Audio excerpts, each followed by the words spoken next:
दिल्ली की नई शराब नीति की वजह से भले ही दिल्ली में रहने वालों को खूब फायदा हो रहा हो, लेकिन इसकी वजह से दिल्ली की सियासत में बवाल मचा हुआ है। 22 जुलाई को दिल्ली के उपराज्यपाल वीके सक्सेना ने दिल्ली सरकार के डिप्टी सीएम मनीष सिसोदिया के खिलाफ नई शराब नीति में भ्रष्टाचार को लेकर सीबीआई जांच की मांग की है। तो दिल्ली सरकार की नई शराब नीति में है क्या, इसके जरिए सरकार को कितना फायदा हुआ और इस पर बवाल क्यों मचा हुआ है, सब जानेंगे आज के एक्सप्लेनर वीडियो में। इस पूरी कहानी की शुरुआत होती है साल 2020 से, जब दिल्ली के सीएम अरविंद केजरीवाल ने नई शराब नीति लाने की बात कही थी। तर्क दिया गया कि इसके जरिए शराब माफिया खत्म होंगे और दिल्ली सरकार का रेवेन्यू भी बढ़ेगा। फिर मई 2020 में दिल्ली सरकार विधानसभा में नई शराब नीति लेकर आई, जिसे नवंबर 2021 से लागू कर दिया गया। इस नई शराब नीति के तहत सरकार ने 5 प्रमुख फैसले लिए।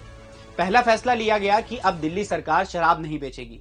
दिल्ली में शराब बेचने के लिए सिर्फ प्राइवेट दुकानें होंगी। दिल्ली को 32 जोन में बांटकर हर जोन में 27 लिकर वेंडर रखने की बात कही गई।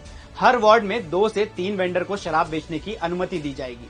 शराब दुकानों के लिए लाइसेंस देने के प्रोसेस को आसान और फ्लेक्सिबल बनाया जाएगा। और फिर दिल्ली सरकार ने शराब दुकानों को एमआरपी प्राइस के बजाय शराब की अपनी कीमतें तय करने की छूट दे दी। तो दुकानदारों ने भी जमकर छूट दी और शराब दुकानों के आगे लोगों की लंबी लाइनें लगने लगी। विपक्ष ने इसका कड़ा विरोध किया। बाद में दिल्ली आबकारी विभाग ने कुछ समय के लिए छूट वापस ले ली थी। अब बात नई शराब नीति से होने वाली कमाई की।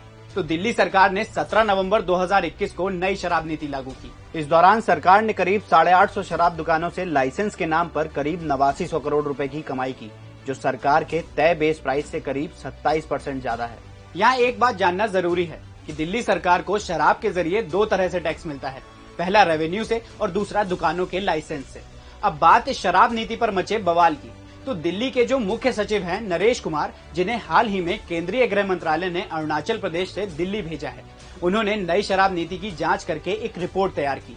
इस रिपोर्ट में कहा गया कि शराब नीति को लागू करने से पहले प्रस्तावित नीति को कैबिनेट के सामने रखना होता है। फिर कैबिनेट से पास इस प्रस्ताव को मंजूरी के लिए उपराज्यपाल को भेजना होता है, लेकिन इस प्रोसेस को नहीं अपनाया गया। रिपोर्ट में 4 नियमों को तोड़ने के भी आरोप लगे हैं।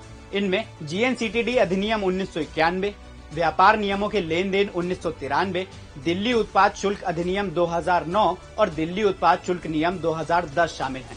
इस वजह से मुख्य सचिव ने आबकारी विभाग से जवाब भी मांगा था। वहीं जब 8 जुलाई को इस संबंध में उपराज्यपाल को फाइल भेजी गई, तब जाकर इस मामले पर बवाल मचना शुरू हुआ।